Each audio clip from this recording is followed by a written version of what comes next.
kubera ko uburyo yabayeho n'uburyo butandukanye n'ingene imigambi myinshi isanzwe ibaho.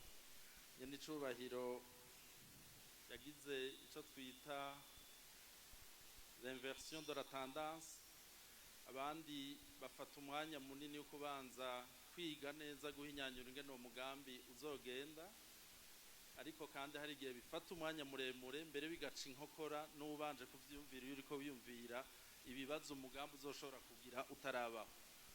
Hariho rero abantu Imana ibahaye iyo ngabirano umugambi bawutangura hama bakagenda biga ingene ba perfectiona umugambi watanguye.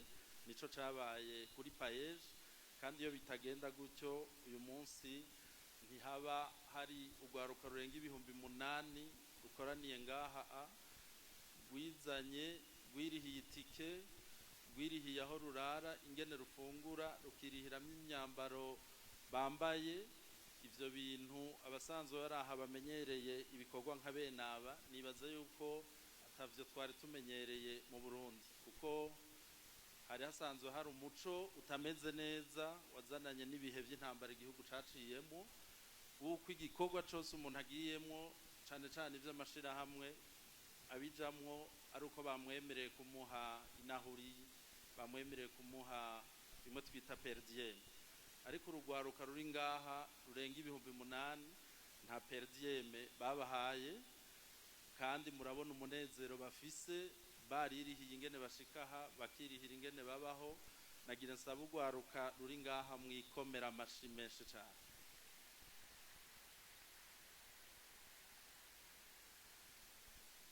Kubibona bene ibi ibintu biteye ubwoba.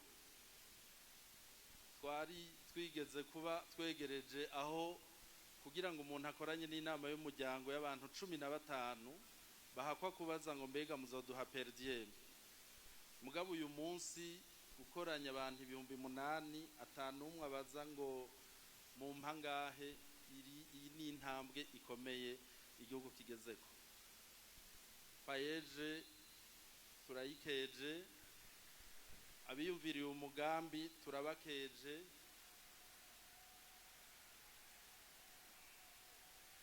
Ndiko ndabivuga n'ubwoba bwinshi cyane, kubera ko mu myaka 25 maze mu gisata cyo gukorana hafi n'ugwaruka, ibi bintu nimboneka rimwe biranateye n'ubwoba, kandi turizera yuko ibindi bihugu bigiye gutangura kuvoma ku Burundi, kuko nabo bafise ibibazo by'ingene borganiza ugwaruka rwabo.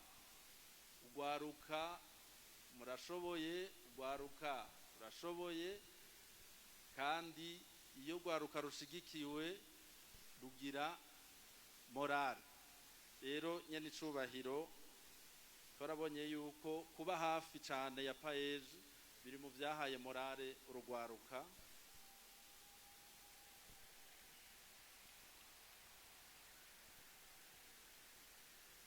Umunezero mwabonye badefirana ngaha, wari gusohora ayo mafaranga umuntu agize ibiharuro gafatira ku byo gufungura, t-shirt, tike naho kurara. Nuvuga ko umujene wese bakoresheje hafi 100 by'amafaranga y'amarundi. 8,000 by'ugwaruka ruri ngaha ni hafi 1,800,000. Wari gusohora ayo mafaranga akayaha ugwaruka nkuru nyene kugira ruze muri ibi bikorwa, wari gushobora kuza mugaru dafise umunezero nk'ujya mwabonye rufise.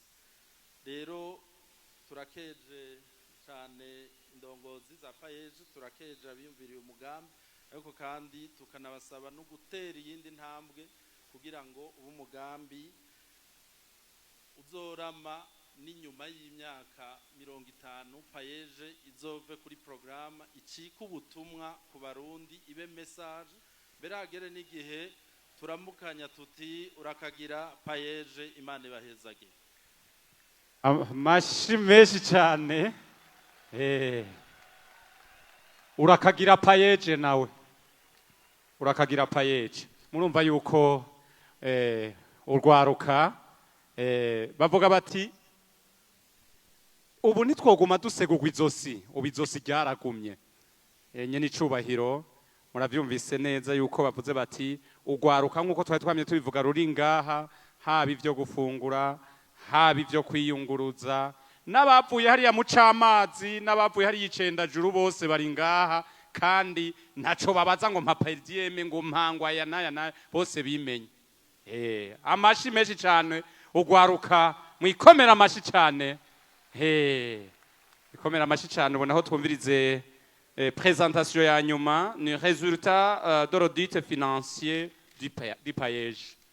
Batubwire ati mbega uburyo nabwo bwakoze bimeze gute, ari ngaha kugira ngo babituganire babituyagire. Akanya n'akanyu, murakoze. N'icubahiro mukuru w'igihugu cyacu ciza c'u Burundi, nyakubahwa mushikiranganje wa mbere, reka mwese banyacubahiro muri ngaha, turabahaye bwakeye twebwe intumwa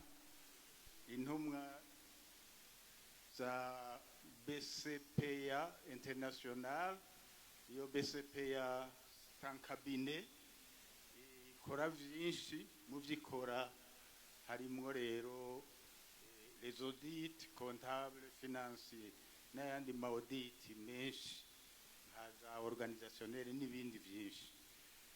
Twebwe rero ngaha turi intumwa za BCPA kuko niyo yagize iyo audit comptable et financier.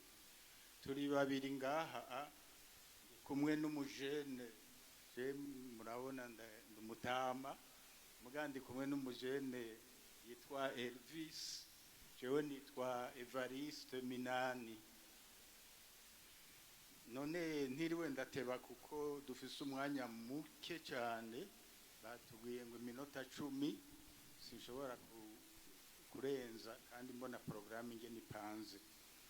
Nagomba rero ntangure ndababwire iyo raporo ico ishimikiyeko. Icambere coco, iyo raporo ifise novuga ibice bikuru bine. Igice ca mbere twacise présentation du paillage. Paillage mwese benshi barabizi, yagiyeho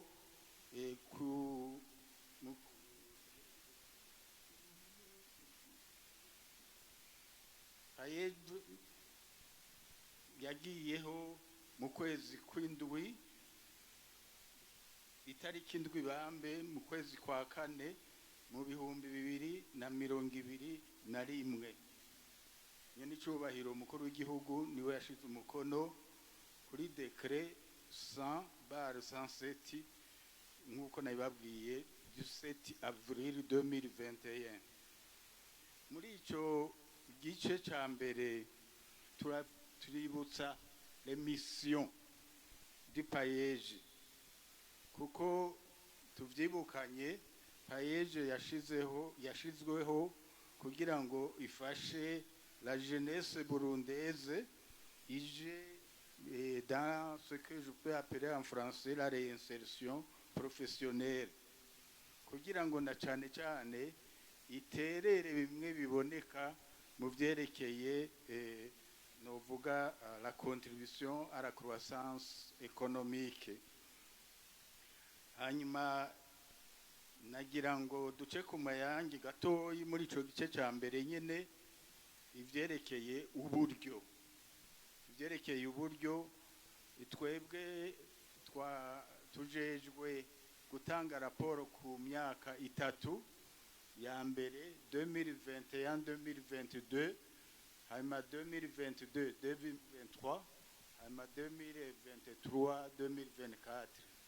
Paillage imaze imyaka 4, mugabo murumva twe tujejwe kumurika ibiharuro by'iyo myaka itatu. Leta y'u Burundi yashoboye guha paillage imiliyaridi 64 n'amajana 9 n'amamiliyoni amajana 967 n'ibihumbi amajana 234 n'amahera amajana 276 64 milliards 967 234 276. Iyo ni leta. Tugaca dushira ko amafaranga uburyo bwatanzwe na les autres partenaires ni OIM, Care International, UNICEF n'abandi. Ayo mafaranga yakoreshejwe gute? Ayo mafaranga yatanzwe yahawe abajene kugira bakore amaproje, kandi n'ibintu n'ukuri n'utarabizi abibonye abikomera amashi. Hanyuma hariho amafaranga de financement zatanzwe kugira ngo bagire banonosora ivyigwa bijanye n'iterambere, les formations na renforcement de capacité. Hanyuma yandi mafaranga atari make nayo nyene yarongitswe mu vyerekeye amastage y'abajene diplômé. Ikikurikira ayo mafaranga twarayamuritse turaraba ingene yasubijwe. Aya mafaranga amafinansuma yatanzwe ni 49 milliards 72 millions 499 ayo rero tukayongera ko hari amafaranga twita fond de garantie 6 milliards 117 millions 6 milliards 117 milliards 119 millions 713 729. Ayo mafaranga murumva ni hafi 48 miliyari, ariko hamaze kuba ramburse novuga amafaranga makeyi mugabo ni ibintu vyumvikana. Hamaze kuba ramburse hafi 1,5 milliard, 1,500,000 plus précisément 1,487 643 835. Ariko ibi ntibiteye ubwoba niko novuga, kuko hari igituma ca mbere ni cerekeye les de remboursement, kuko urabona ni entre 3 et 5 ans, donc ni bintu vyumvikana. Aho rero novuga yuko no hagarika ngaho kuvyerekeye la présentation ya payeje. Igice cya kabiri ci raporo yacu ni l'audit proprement dit. Ngira ngo twese turazi carico, benshi barazi carico un audit. Un audit uramurika ugasesangura tous les comptes kugira ngo ushobore gutanga opinion, uvuge ico uvyiyumvira ko udacishije hirya no hino, utumbereje ibiharuro, insiguro y'ibiharuro waronse, kandi mbere wewe wimurikiye. Nagomba imbere kubabwira opinion yacu twebwe Robiro BCPA, nuko abahinga bavyo barabizi. Hariho 4 types d'opinion. Hariho opinion bita une opinion sans réserve, nukuvuga vyose bimeze neza. Hakaba ico bita opinion avec réserve. Opinion avec réserve nukuvuga abamuritse ivyo biharuro baboyemwo quelques irrégularités, quelques petites irrégularités même, hanyuma abigereranya novuga na les déclarations générales sur la santé comptable et financière iyo institution. Twebwe rero muri cabinet BCPA international twatanze un avis, une opinion avec réserve. Opinion ya gatatu nayo ni refus de certification. Iya kane ni impossibilité d'exprimer une opinion. Ivyo nivyo biriho ahinga bafatira ko mu gutanga opinion. Twebwe rero twatanze une opinion avec réserve, mais quelques petites réserves. Muri rapport iraboneka nuko tuja muri details zose.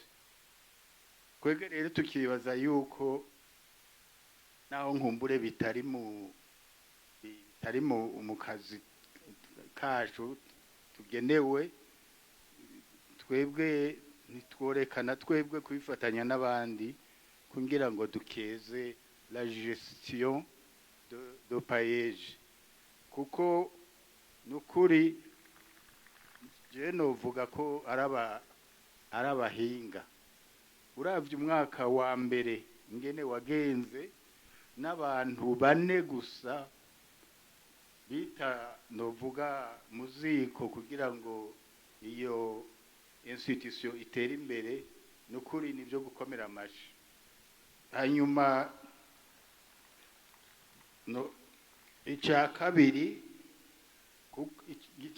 cyane cyane ikidonera confirmation sur ce que je viens de dire, nuko la deuxième année uravye ibiharuro ngene bimeze vyanditswe, la deuxième année c'est une année extraordinaire, niyo meme l'année novuga do croisière, kuko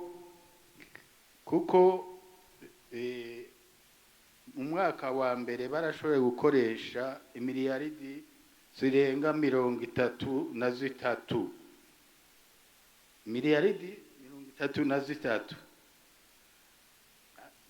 Ndo tugereranije n'umwaka wa mbere zari miliyaridi 5,917 n'ayandi. Murumva igituma iyo ane ya kabiri twayise inane de croisière, kuko nibyo. Nagomba rero mvuge vyerekeye les états financiers, le bilan na le compte de résultat, kuko nibyo bihambaye cyane cyane muri les états financiers. Muri bilan twarabonye hariho utunenge duto, nico gituma nababwiye yuko twatanze opinion avec quelques réserves. Ndabahe akarorero hariho mbere n'uwigeze kubicishamwo, kuko la comptabilisation des immobilisations hariho utunenge dutoyi, kuko abajene amafaranga ntabarashika ku makonte, mugabo muri kontabi tugasanga bamaze kuvyandika yuko biswe les immobilisations financières. Ni bintu kubahinga bavyo bashobora kuja muri ivyo biharuro bakabibona.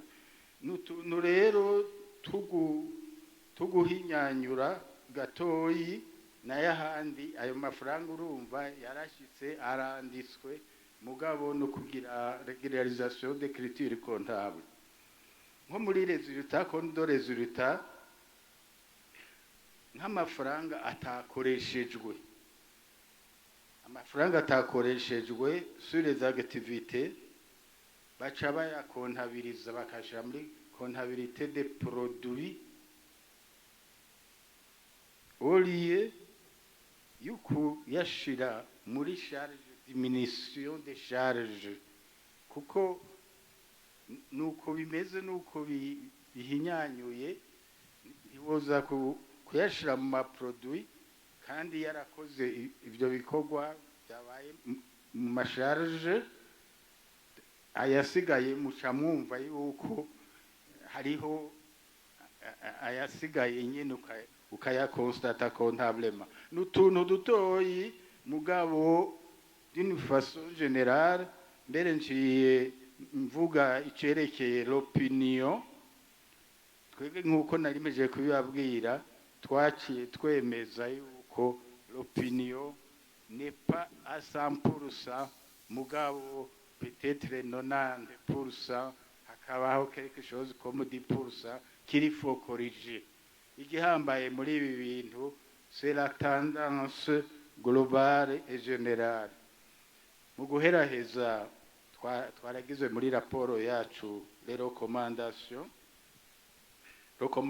tuvuga ni yerekeye cyane cyane la comptabilité kuraba ingene les journaux comptables bazikurikiza nk'uko zanditse muri manuel de procédure.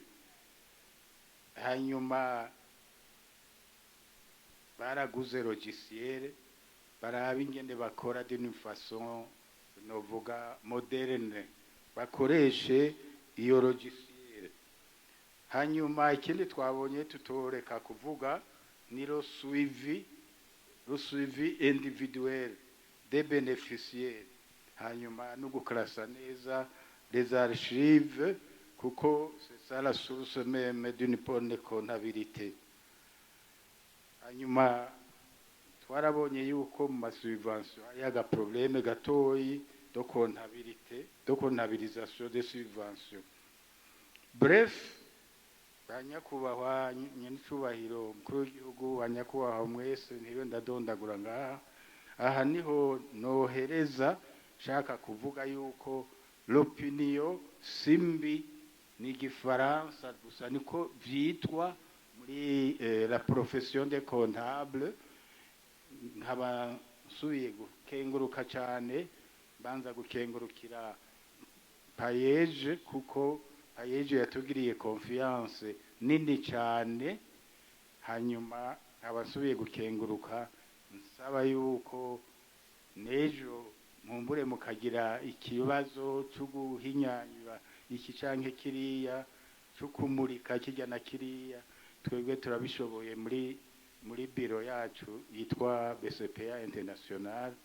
Twebwe twaje ngaha sukuyishima sukuyirata turafise n'urupapuro international ruturungika gukora ayo mamisio. Abasubiye gukenguruka cyane murakoze. Mwongera amashi harakoze cyane umuhinga. Mwongera amashi mva ko atubwiye neza ubutunzi Payeje yakoresheje kuva gitangura ubwakoze aho bugeze n'ibindi. Nuko rero murakoze cyane. Arakoze cyane ariko ndabasabe abari ngaha mwese dukomere Imana yacu amashi amaboko ari hejuru.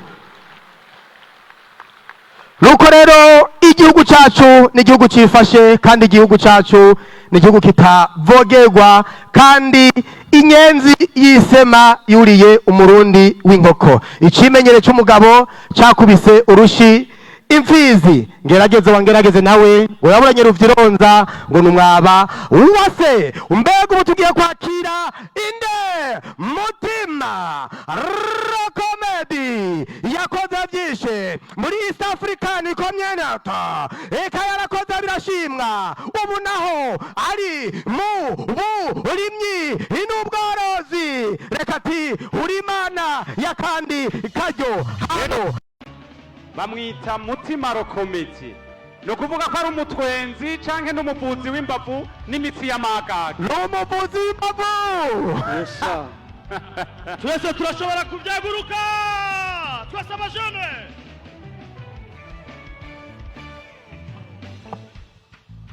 Twese. Mufashe ku mashini.